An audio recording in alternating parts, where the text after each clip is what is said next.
gain a deeper understanding of the narrative, I encourage you to watch my video titled The Badr Robbery.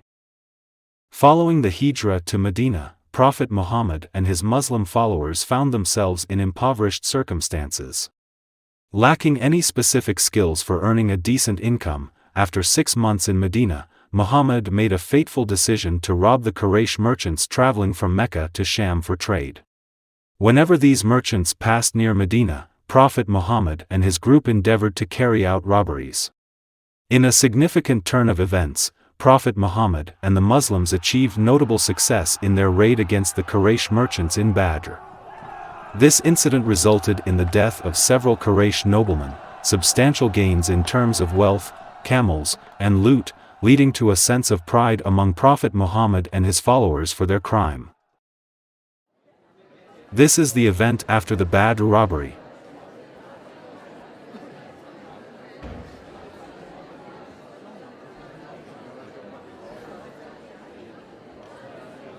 Ka'b bin al-Ashraf, a poet, was born to a father from the Arab Tay tribe and a Jewish woman from the Banu al-Nadir tribe in Medina.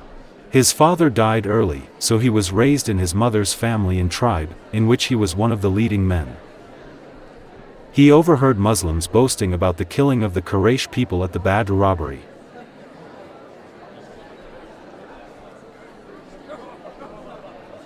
We killed many nobles of Quraysh, such as Abu Jahl, Amir ibn Hisham, Utbah ibn Rabi'ah, Shaybah ibn Rabi'ah, ibn Khalaf.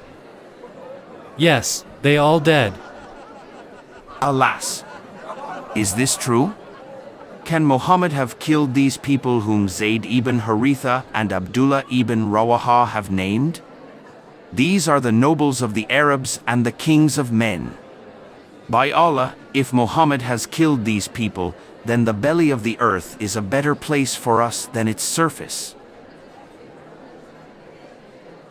He was saddened by the killing of the Quraysh people, because he knew and cared with many of them. I have to go to Mecca to see the condition of those people. After that, Ka'b made a trip to Mecca.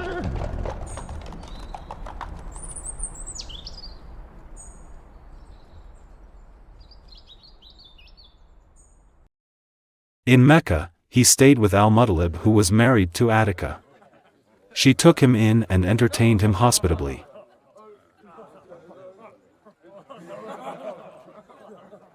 Is it true that Muhammad killed many of the Quraysh nobles? That's true. They didn't do anything wrong. Our people simply sought to defend our merchants from being robbed by Muhammad and his gang. He dumped all of their bodies in a well, without any proper burial. Aftagfirullah, that is just so insulting. Afterward, he composed a poem to convey his emotions. He strongly criticized Prophet Muhammad and recited verses mourning the Quraysh who were cast into a well after being slain at Badr. He threw the Quraysh bodies to the well. I cry for the people of the well. Numerous Quraysh families suffered the loss of their loved ones in the Badr robbery.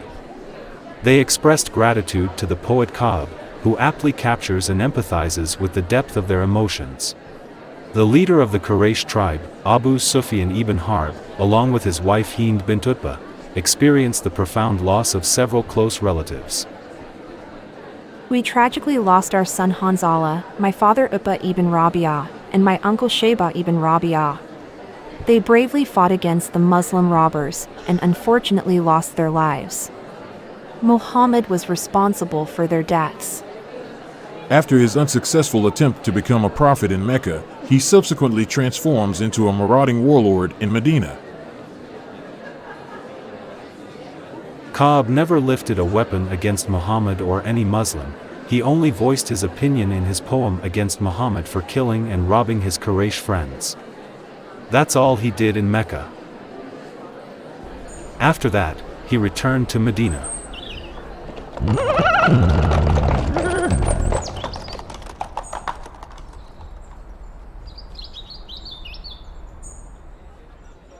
Not long after that, he wrote a love poetry on some Muslimas to express his interest to them.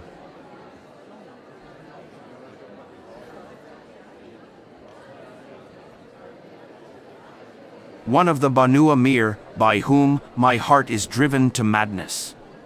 But if she wished, she could cure Ka'b of his sickness. The Muslims disapproved of the notion of a non-Muslim man flirting with Muslim women. Hey, don't write any poem for our women. Relax, everyone. I have the freedom to express my thoughts through my poetry.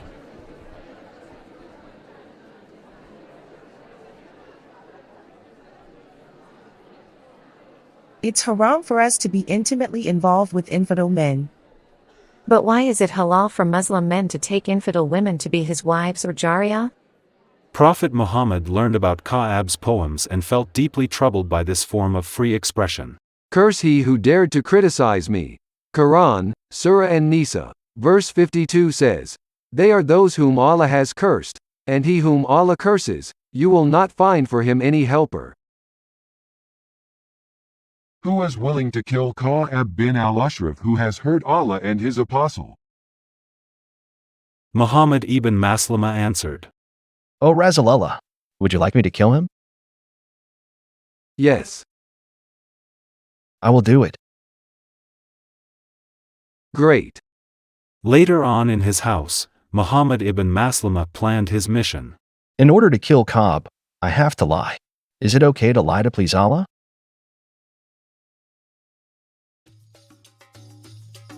Due to this confusion, Muhammad ibn Maslama observed a 3-day fast.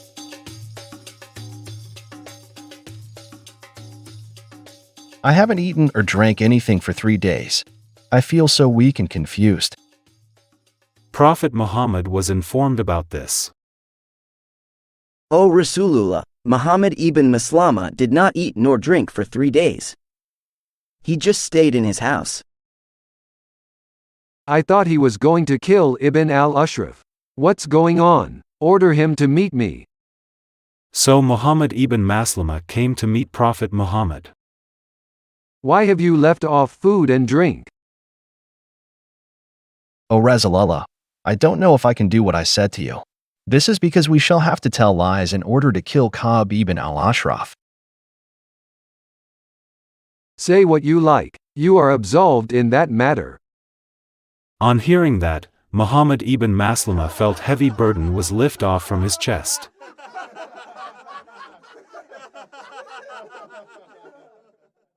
In that case, I will lead my fellow Muslims to kill Ibn al-Ashraf. Muhammad ibn Maslama then went to Ka'b ibn al-Ashraf's house. This is great. I'm allowed to lie, deceit, falsify, or whatever it takes to kill the enemy of Allah. Allahu Akbar. They were acquainted and maintained an amicable relationship, which was why Ibn al-Ashraf showed no hesitation in meeting Ibn Maslama and his Muslim acquaintances. Ibn al-Ashraf, I would like to speak to you about something, but keep it to yourself. Go ahead.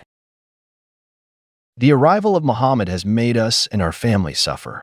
That man demands sadaqah, alms from us. I come to borrow something from you.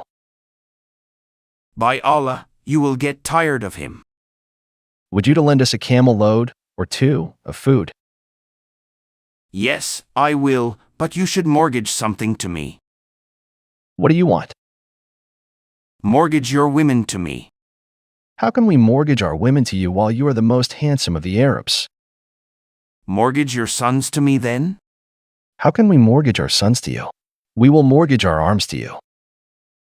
Okay, arms will be good. All right then.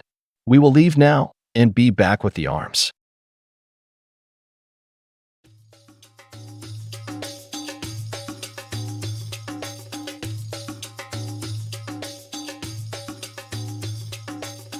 During the night time, Ibn Maslama and his Muslim friends came with his arms. Ibn Maslama brought a Muslim named Abu Na'ila, who was the foster brother of Ka'b ibn al-Ashraf. How are you, my brother? I'm fine. It is good to see you, brother.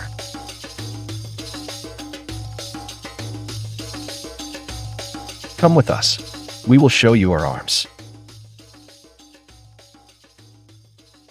Where are you going at this time? I will go with Muhammad ibn Maslama and my brother Abu Na'ila. I hear a voice as if blood dropping from him. Don't worry, they are my brothers. A generous man should respond to a call at night even if invited to be killed.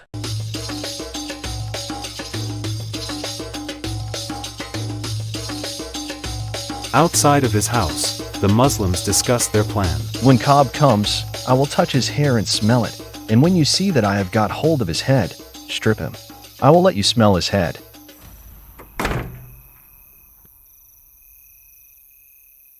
I have never smelled a better scent than this. I have got the best Arab women who know how to use the high class of perfume. Will you let me smell your head? Yes. Smells great. Will you allow me to smell your head? Yes. Strike the enemy of Allah. Ka'ab's scream was so loud that the lights around the house started to lit up by people who were awakened by the scream. Let me finish you for good.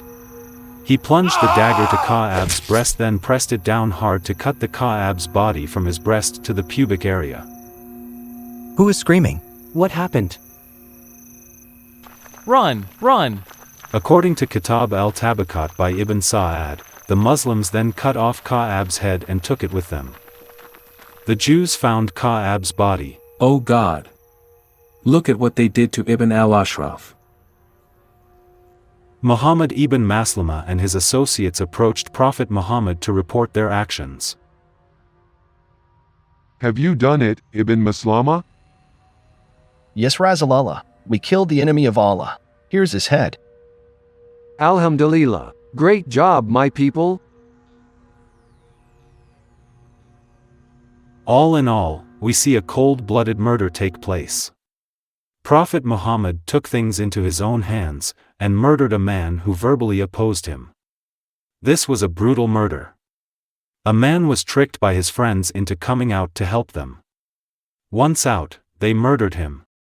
Once again, when Prophet Muhammad was confronted with a challenge, he dealt with it in a violent fashion. When he lived in Mecca, prior to his flight to Medina, Muhammad was weak and unable to use force to obtain his wants. But after he gained power, he used it to his own advantage, to accomplish his desires.